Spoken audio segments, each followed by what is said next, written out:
What's up, everyone? Sam Stewart here with the 100th episode of the Present Tense. I've got two very special guests joining me today, Mark and Mike Lesako. They've been at W&J as head athletic trainers for over 2 decades. I'm really excited to have them on. Thank you guys so much for joining me today. Thank you, And Steve. Appreciate it. right off the bat, and Mark, I'll start with you first. Okay.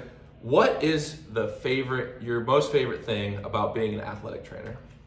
I just think my favorite thing about being an athletic trainer is getting to interact with student athletes and getting to, play a small role in what they do and to continue being around just athletics in general. But I really enjoy, I hate to see a student athlete get hurt, but seeing that student athlete progress to back the gameplay and things like that, and just getting to know them while they're doing the rehab and things, I think is really important to me, is just that connection between the athletic trainer and the student athlete. So that's probably what I like the best, just making that relationship with the student athlete. That's awesome. Thank you for that answer. Yeah. And Mike, what about you? What is your favorite part about being an athletic trainer at WJ? I agree, Stu. I think being twins, we're probably have the same answer. Right. It's going to be similar, but I agree. I mean, you hate to see a kid get hurt. Mm-hmm. When they do get hurt, though, knowing that they're in your hands and you got to get them back to the state they were in before they got injured is important. The big thing to us, though, is like Mark said, getting to know the kid. Like, we want to know who you are. Like, if you have an ACL injury, we're going to be with you for 6-7 months. Yeah. So I want to know where you're from, your family, your parents. Like, we want to get some background. I didn't even think about that. That's Yeah, I mean, because then you get into the psyche of the kid and see, like, all right, well, how can I treat this kid? How do I, make his rehabs, not only the exercise part, but mentally, we got to get you ready too. So if I can get a little background on the person, then I think we get them to open up a little bit to us, and then they get to trust us more, and then you can do things that maybe you normally couldn't do with a rehab program. That's interesting. I want to piggyback off something you said right there. On the mental side of recovering from injuries, what are the biggest keys when an athlete is going through an injury and they're struggling mentally? What are the keys that you try to instill in them, some things you try to help them out with as they're struggling with that mental side of the rehab, which is, oftentimes just as hard as the physical rehab? Right. So I think one of the big things is gaining their trust. Because like I said, they're in a bad spot now. I mean, they got hurt. Maybe it's a season-ending injury. At worst case scenario, if it is, then now you got to gain the kid's trust a little bit. You got to get them up a little bit, thinking, hey, look, it's going to be okay. I know this is not a good place right now, but we're going to get you back to where you were. We're going to get you, going again. So I think that's one of the big things, is getting their trust so that you can get them on a program that's going to work for them. If they believe and they buy in, then that makes the rehab process a lot better. If you got someone that comes in and they're like, I don't think I can do this, it's painful, you have to try to talk them into it, as far as, hey, look, it's going to be sore, but we need to get you to where we can get you back to where it was. And one of the main ways to do it is gaining trust and confidence from them into you. And that's kind of the big thing with us, I think, is if the kids buy in and they believe in what we're doing with them, because we do 95% of the rehabs in-house here with us, and that's important. And then when you see a kid next to you on a table that went through the same thing, that helps as well. Like, hey, look, he knows what he's doing. It's going to be all right. So word of mouth helps us a lot too. Wow. And I think, to your point too, I think that the other thing too is just trying to stay positive and having the student athletes stay positive as well. You have to have a good mind frame and psyche. And I think sometimes, like with an ACL, like Mike was saying, you have to remind the student athlete, like, listen, it's a marathon, not a sprint. Like, this is a long recovery time. Like, you're not going to go right out there and run right after your surgery. So I think that along the process, you have to mix things up a little bit, keep things fresh, but also too, have the student athlete understand, like, listen, we're all on the same page together. We're trying to work towards the same goal, and it's a marathon, not a sprint, and we got to stay positive through this whole thing. You're going to have ebb and flow. You're going to have ups and downs, but just know that we're going to get through this, and we need to break through those barriers. So. Wow, great answer. And the next question I want to ask on the flip side a little bit, and I think whoever can take this one first, it might be a little bit difficult question, is what is the most difficult part about being an athletic trainer at the collegiate level? I mean, just on a personal level, I think just the time, like the amount of time that we work and we put in here to W&J. I mean, we love it here. Obviously, it's a great place, and we're very blessed to work at W&J. But also too, in Division III athletics, like, we cover every sport here. So we get in early in the morning and we don't leave till late at night. So I think that the most difficult thing, I think, working at a Division III college is, like, you don't have the staff that the Division I, like Alabama has or whatever. You have. There's 4 of us here to cover 26 varsity sports, and that's a lot. And they're practicing throughout the days or whatever. So I think the biggest thing is just time management and trying to figure out like, okay, like our kids are older now and they're playing sports. How do we get to see our own kids play? So I think that's the biggest difficult hurdle I think we have is just trying to find time to do everything. Yeah, I agree. Work-life balance is a struggle at times. Just because you want to make sure everything's covered here, but at the same time, you feel bad when you miss your own kids' stuff. So, to me, I agree with Mark. I think that's our biggest challenge is, hey, how do we make it work here where everything's getting the best care that we can give, but at the same time, not get burned out and not miss all our kids' stuff and everything else. Okay, wow. No, that's... And thank you guys. I'll say it multiple times. Thank you guys for everything you do for all the sports here, and appreciate it. But let's take it back to the way back at the beginning. So Mark, you graduated from Cal U with a Master's in Science, Sports Management with emphasis on college athletic admission, and then this is a mouthful, but Mike, you're got a Master's, and then your thesis was titled "The Effect That." I don't know how to say that word. Prophylactic knee braces and adhesive athletic tape have on range of motion and athletic performance. So you guys did a lot of stuff in college, focusing on the college level athletic performance. But when did you decide you wanted to be athletic trainers? Was this a thing you wanted to do your whole life, and Mike, we'll start with you. Yeah, to be honest, we played sports obviously in high school growing up, and we both got hurt, and then we didn't have an athletic trainer at high school. So with that said, our coach was the one that would, tape you. Really? Yeah, which isn't good because they didn't have any medical background. So the same guy that taught you chemistry was your basketball coach that taped you and treated you, and you just didn't get hurt. So that's really what got us into it was, hey, look, we like sports. We want to do something medicine. We want to be teachers possibly, because that was what I originally started as, teacher, trainer, and going into coaching maybe. And then once we got into sports medicine, it was like, look, this is a really cool field. Like, not that this is what I do, but I get paid to watch sports all day. And if somebody gets hurt, I gotta work. You know what I mean? To be honest with you. And it's a great field because it rolls everything into physical therapy, athletic training, counselor, psychiatry. I mean, you get everything rolled into one gig, and I get to work with college athletes. So to me, that's the selling point was, hey man, I get to be around athletics, I get to be around student athletes, and I get to do physical therapy and rehab and evaluation. This is what I want to do. And that's what talked me into it, to be honest. Wow. Yeah.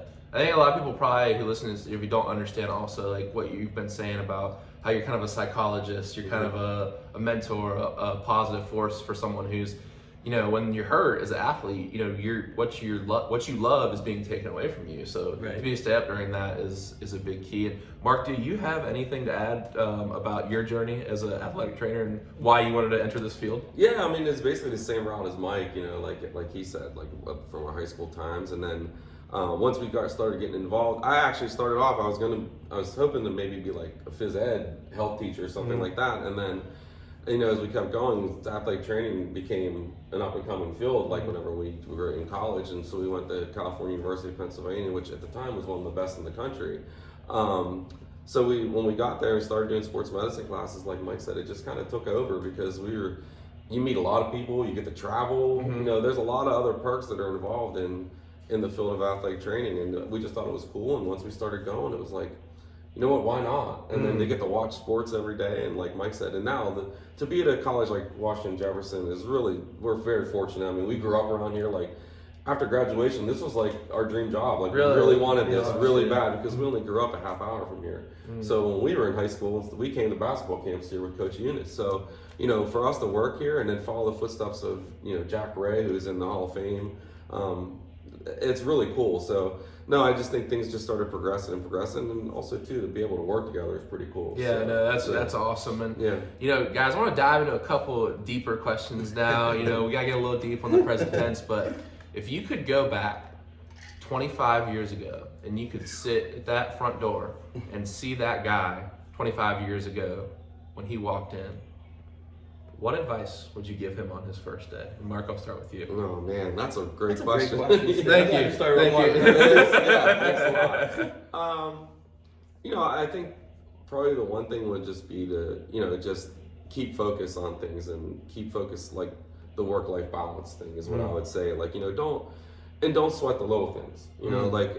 Mike and I are people that, like, if our name's on something, we're going to do it to the best of our ability, and it's going to be done right. And So I think that I would probably say, to that young kid at the time, like, hey, don't sweat the small things and remember who you are and keep your work-life balance going. When we came here, we weren't married, we didn't have families. So obviously things evolve and change, and I would just probably say to that kid, like, hey, there's only so many hours in a day. You can't accomplish everything in one day, but do your best to get that done, and remember to stay true to you and, to keep that work-life balance going so you don't get burned out. Wow, So, great answer. And Mike, what about you? Yeah, You have some time to think now. agreed, So. Yeah, and again, it pretty much is the same thing. Like the work-life balance thing is huge. Like back in the day, we would burn the candles on both ends because Mark said we didn't have families, so we didn't have. We could do that. We could stay here 15, hours a day and work. And there was also only two of us at the time. Steve. Like, so really? when Mike and I first started at W&J, 25 years ago, like, there was the two of us covering everything.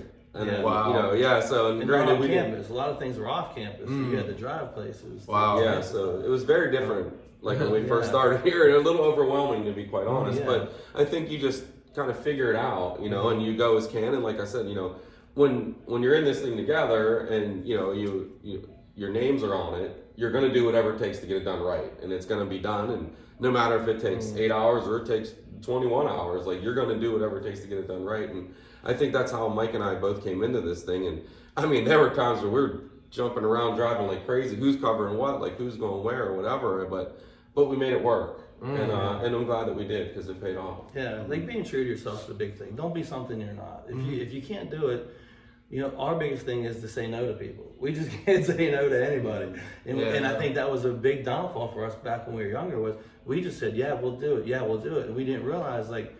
We didn't have a work-life balance. It was just work. And I think that really hurt us when we were younger. And then once we had a family, now, as you guys will see as you get older, it changes everything. And for the good, obviously, but you need to try to make that right. Like you need to make time for your family and do it. We say it all the time, life's too short. I mean, so you just got to make sure that you're taking care of you and your family. But 25 years ago, I would have told that guy, listen, you make sure you get your work-life balance. Don't get burned out too quick. It's okay to say no sometimes would have been the big advice I would have gave him.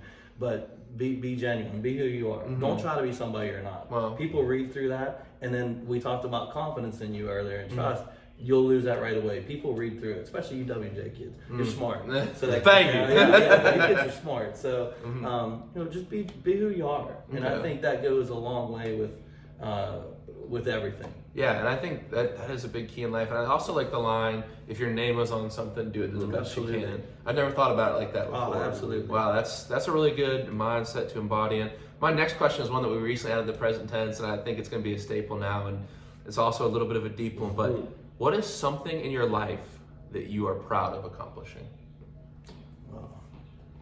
I don't know, to be honest, just where we are today. I mean, our father passed away at a young age. We were 4. He was in a car wreck, passed away. So a lot of people don't know that. So we were raised by single parent. Mom raised us, who instilled a lot of these values to us. I mean, she's a single parent now. Life got turned around by a husband down because of a car wreck. You have 2 4-year-old twin boys that you got to try to raise. And she went back to school, got her education, everything like that. And she was the most unselfish person you'll ever meet. Like she put her life on hold for us. So to be honest, I think that is an accomplishment in itself. That we were blessed and got instilled with these values and work ethic. Like I think that is one of our greatest accomplishments. Like life's full of decisions, and you it's on you to make that decision. And if you choose the wrong path, you're not the only one that feels that consequence. It trickles down to the family, friends, your church, your work, everything. So to us, in my opinion, our greatest accomplishment is just getting to where we are today. Like I think that by being brought up in a setting where your name's on it, do the right thing, make good choices, don't do something that's going to embarrass you or your family or anything like that. I think that is what got us here. So I think our greatest accomplishment is just being the people that we are today and having the good support staff that we had through our life to get us to where we are today. Wow. Yeah, I got real deep on this. Yeah, that was deep. I'm processing that. Wow, that was a lot. Thank you for that answer. I really appreciate that. Yeah, I mean, I agree. I think that personally, that's probably one of the greatest accomplishments too. Is just being where we are and the speed bumps that we had to face and adversities and trying to stay positive through all those things. But on a professional level, probably since Mike touched personally, like a professional level, like we've had a lot of kids get injured here and things like that. And I think that one particular kid stands out. One of our football players, like we were young in our career, he unfortunately tore his ACL, and then he came back the following year and worked really hard on his rehab and things like that. And he scored a touchdown the following year in one of his games, and he came right up to Mike and I and it's like, this ball's for you. Wow. Like, that's pretty cool to know that is a really cool memory. Hey, you made an impact on me. You helped me through really hard times, and like for him to do that, like he didn't have to do that. Yeah. But it was really cool that he did, and it meant a lot to Mike and I. So I mean,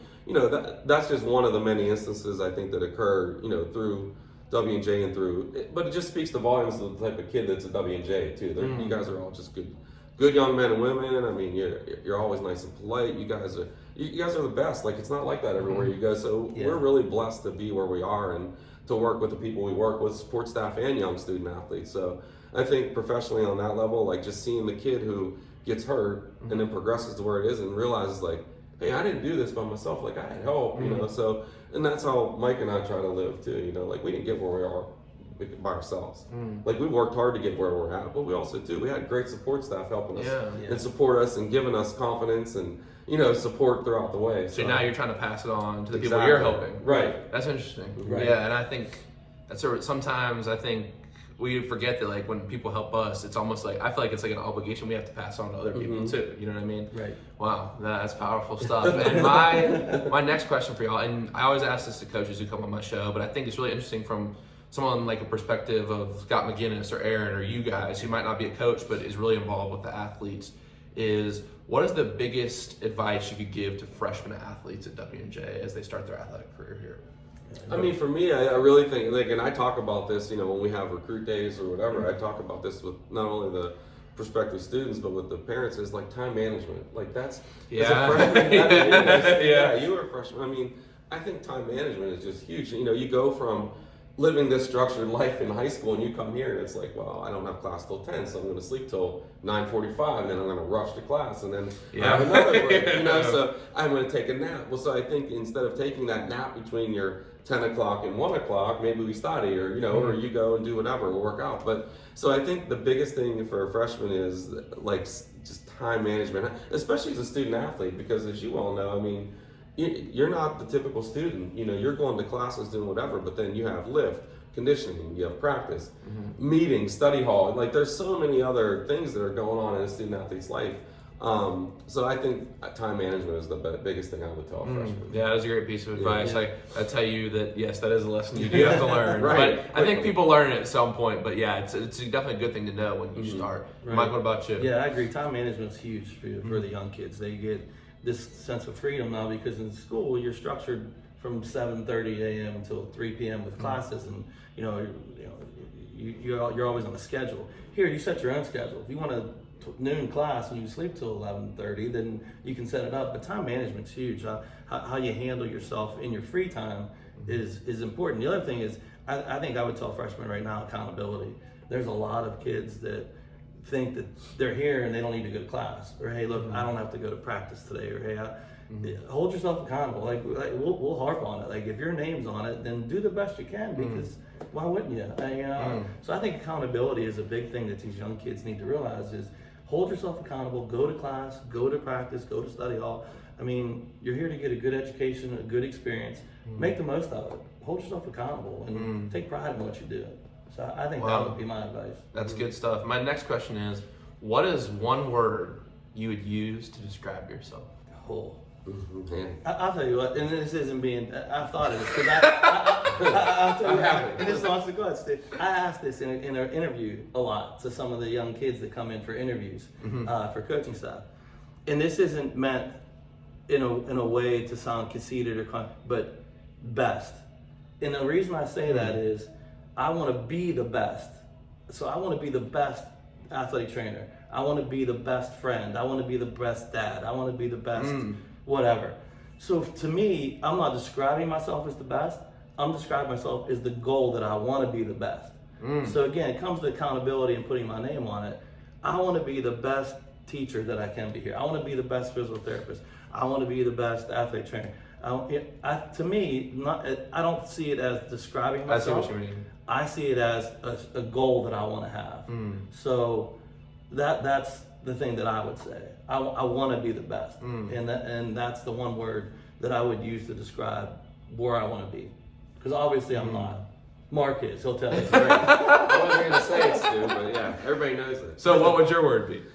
I don't. That's a great question. Like I don't Thank know. you. I know Mike asked that during interviews and stuff, but I don't know. I would say maybe helpful. Like I just like helping people. That's I awesome. like being, that's an awesome. You know, word. I like that. I genuinely try to care for everybody. You know, and I try to put other people's feelings, you know, and consider them and stuff. So, but I want to help people get better. I want to help people with projects or whatever they need. Like I like to collaborate with people on things to work. But so I mean, I guess helpful. I don't know. Yeah, Second that's best. a good question. There you go. Right. JV, right? That's funny. All right, one more deep one, y'all, and then we'll get into some fun stuff. But what in life fuels you? And whoever can take that first. Again, probably my desire to be the best. Like I want, if we're hearing our names on it, I want the kids to have the best experience they could possibly have here. Whether we're doing therapy on them, whether the kid comes in and just needs tape, whether he needs or she needs a hug that day and having a bad day. I just want it. That's what fuels me. I want you kids to have the best possible experience that you can have. Like we give you the best care we can. We give you the best therapy we can do. We try to give you not always the best advice, but we try to give you the best advice.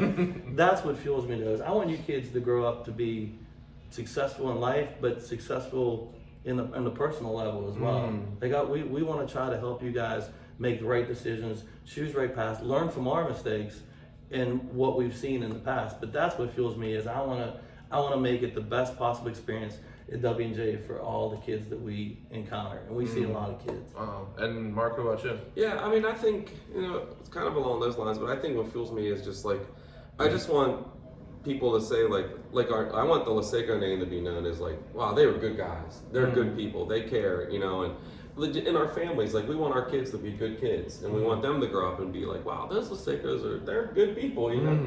And when their name's on something, it's going to be done right, and you know you can put a lot of trust and faith in them, and like they're good, caring people, and just in the community and within the W&J community and things. I think what fuels me is just to make sure that the Lesako name is a good name that is like respected, and people can say, you know what, they're good people, and you can trust them. Like if they're on your side, like. You're solid, man. You're pretty good. So I think that's what fuels me is just trying to be a good person and have our name, you know, our namesake continue to be good. Wow, that's awesome. And all right, guys, let's get into a little fun stuff. Get to know you guys a little bit. All right, first question, and I'm really interested. I'm sure a lot of people will be interested in these type of questions for you guys. But what is your favorite sports movie of all time? Ooh, that's a great question, man. There's so many. I know. I'm here to ask the difficult questions. It's my job. Kind of crazy, but I'm a big Happy Gilmore fan. That's a classic. It is a classic. I love Happy Gilmore. That is good. Classic. 364 Days of Hockey Trials. Man. You can't beat it. You can't beat it. Oh man, I honestly don't know. I mean, I said Field of Dreams. So many good. Yeah. There's so many good movies out there. Like I honestly don't know. Like Happy Gilmore is a good one. I mean. I think Dodgeball is really funny. Yeah, that is fun. That's what. Yeah, no, that is a good one. Yeah. That's a classic. All the Rockies are good. All the Rockies. Yeah, you can't go wrong with Rockies. Yeah, no, you really can't. Yeah. Did you guys like Creed? Did you see Creed? We did. I like the first Creed. The first Creed was good. First one was good. Yeah. Yes. No. All right. So my next question is, if you had to listen to one musical artist for the rest of your life, on the only one, who would it be? Kenny Chesney. Kenny Chesney, all right, Yeah. awesome. Yeah. I like Kenny. That was he knew right off the bat. I did. Either Kenny or Eric Church. Church. I'm a big Kenny fan. Though we go to the concert and stuff. Oh, really? We're big Kenny. And this is the honest truth. We hated country music when we got here. Yeah. Really? We banned it in the athletic training room because I just didn't like it at all. Really? Yeah, we just didn't get into it. So what made you?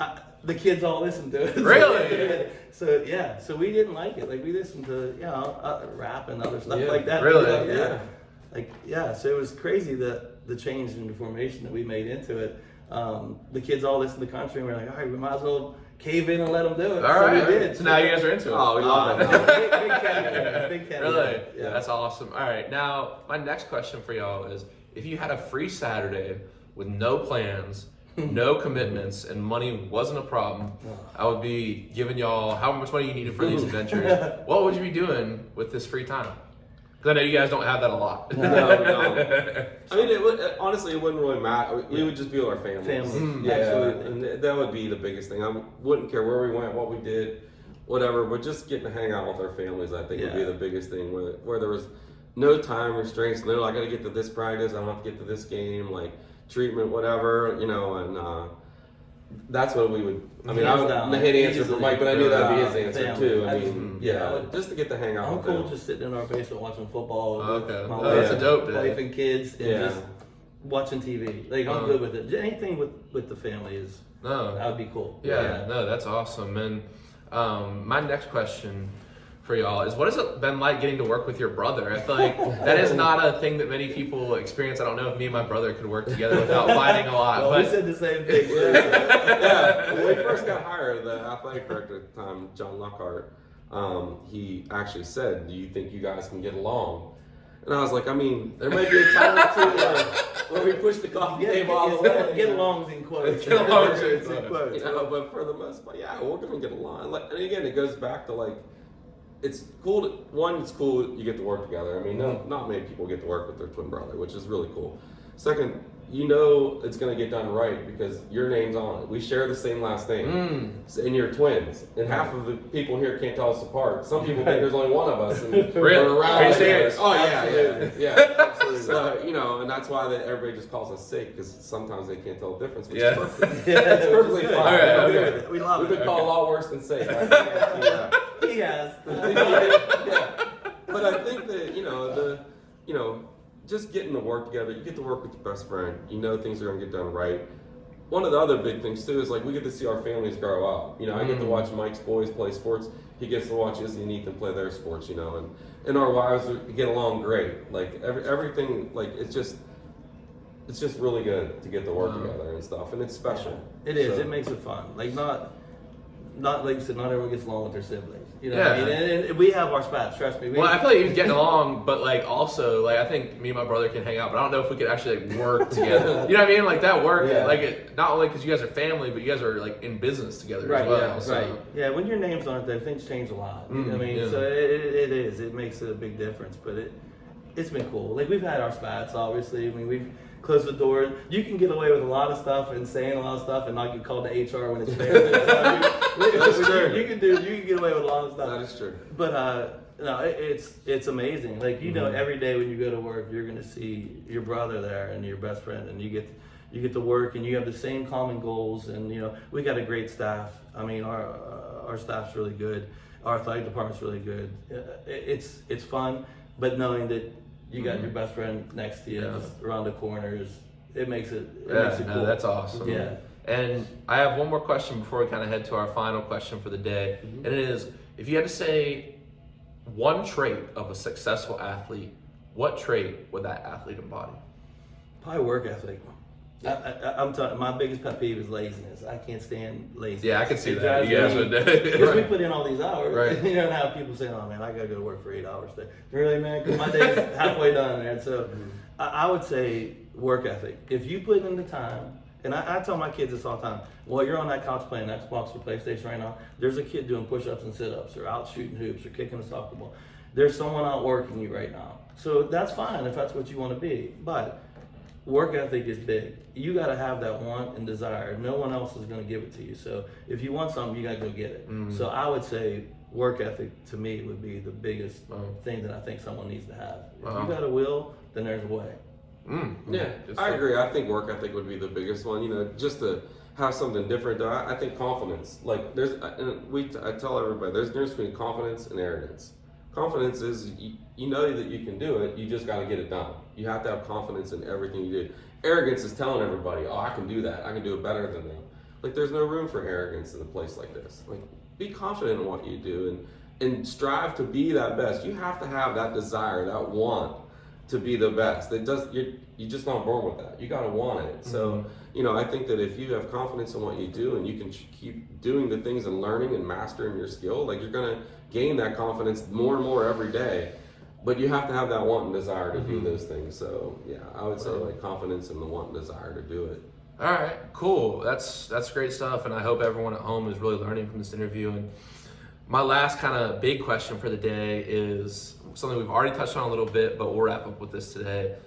How do you want to be remembered at Washington and Jefferson College? And Mark, I know you talked about, wanting to be remembered as a good person, but if you had to just elaborate on that, when people talk about the Lesako name, when you guys eventually do retire, it'll be a sad day, but when you guys are done, you guys are ready to head and play some golf and just chill out a little bit.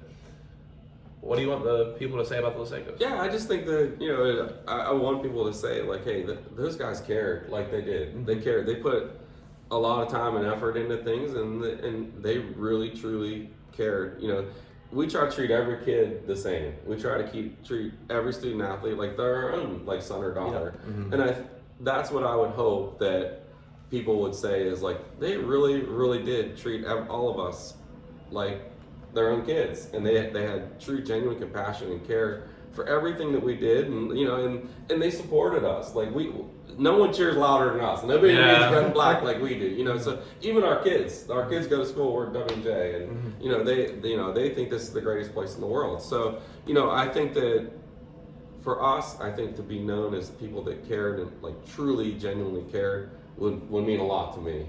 Yeah, I agree. I want people to realize, look, when they treated us with the respect and they did what they did for us, they really meant it. It wasn't an act, and it wasn't because they were collecting a paycheck. We bleed black and red, man. We were W&J. We've been here half our lives when you think about it. Yeah. So we bleed, and our kids do. There's times when Duke, North Carolina's on, and they'll be like, hey, can we put the W&J game on the live stream? And it's it's Duke, North Carolina, but So it's true. Our kids bleed red and black too, and our wives. It's funny to see how it goes, but I would want them to remember us as people that were genuine, they cared. Like Mark said, back in the day, we treated kids like they were little brothers or sisters. Now we're old. Now it's we're treating them like they're our own kids. We're old now. Mm-hmm. So it would mean a lot if people would say, hey, listen, there's Lesako kids really cared. They were good people. They cared about us. And I think that to me means more than anything. That's why we stay. It's because of you kids, and you guys are great kids, and you keep us young. But we genuinely care about everybody, and we just want to be remembered that way. Wow, that's great stuff. And usually we end on a quote. I got our quote of the day for today, and I think it embodies a lot of the themes. It's from Robert Frost, and it is, "So far as I can see, the only way is through." That's a good. I like that. Yeah. So whatever you're going, thank you. Whatever you're going through, remember just to keep going. And a lot of people have gone through a lot of things with injuries, with mental challenges, around their sports, and you guys have been a great help to that. So thank you guys for all the work you do, and thank you for joining the 100th episode of the Present Tense. It's been a lot of fun. We're honored. Yeah. This Congrats on your 100th episode. Thank you. Appreciate it. Thank you. Really proud of you, buddy. Thank you did a great job. Thank you. Appreciate you guys. Appreciate you guys. Appreciate you. All right, y'all. Thank you for watching. This is episode 100. We'll see y'all. Go Presidents. Go Presidents.